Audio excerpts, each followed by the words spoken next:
ñu amee bii ak léegi ñu ngi sant yàlla bu baax parce que wax dëgg yàlla dimbale nañu ci suñu liggéey boo ko jëlee sa yoon dina gaaw di nga mun a dem fi nga mën a dem rapidement dellu si waat te doo am benn problème te yoon bi gaaw na noppale na daal macha allah.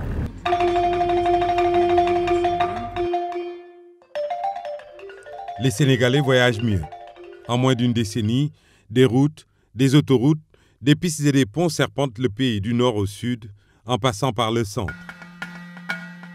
La qualité des ouvrages ainsi réalisés et la flexibilité des modes de transport permettent aux usagers de se déplacer sans trop de peine d'une ville à une autre et d'une région à une autre.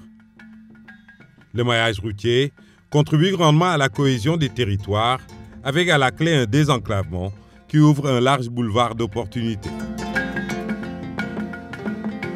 Qu'il s'agisse de l'île Amorphile dans le nord ou du bassin de l'Anambé dans le sud, les produits agricoles du cru, riches et variés, qui pourrissaient faute d'accès aux circuits de consommation, s'écoulent plus facilement sur les marchés.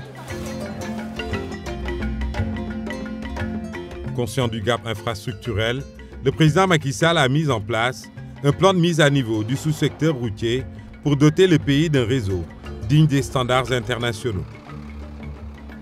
C'est ainsi que depuis 2012, d'importants travaux de réhabilitation et de construction de routes et pistes ont été engagés sur toute l'étendue du territoire pour un montant de 1132 milliards de francs CFA.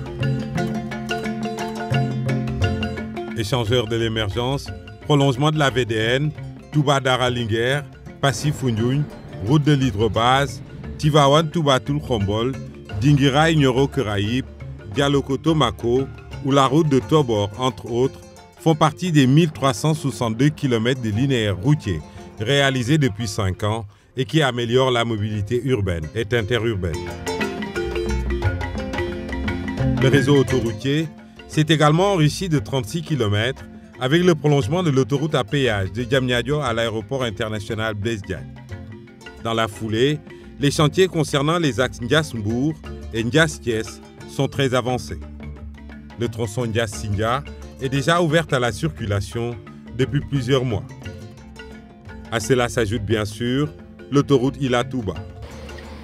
Au total, 186 km d'autoroute seront achevés d'ici 2019.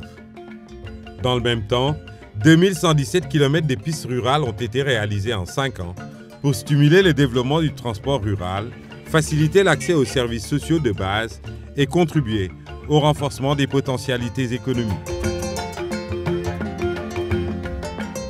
S'agissant des ponts, au nombre de 13, leur édification a permis de désenclaver et d'assurer une continuité du trafic en toute saison.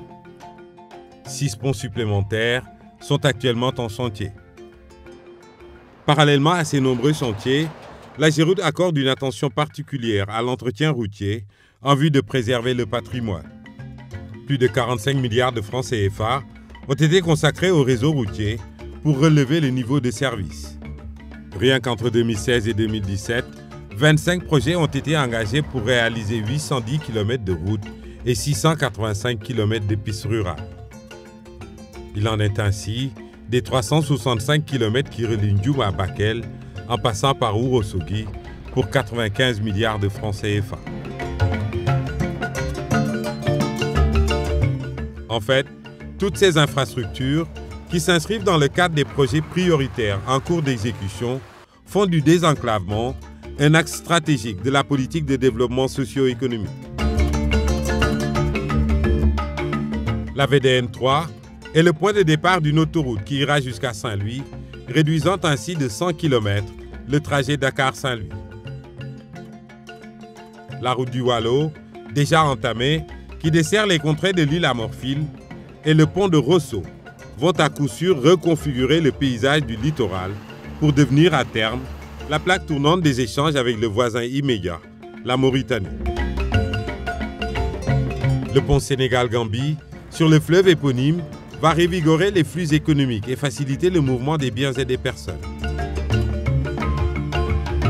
Tant au nord qu'au sud, le Sénégal se massifie grâce à ses ouvrages et affiche de réelles ambitions émergentes.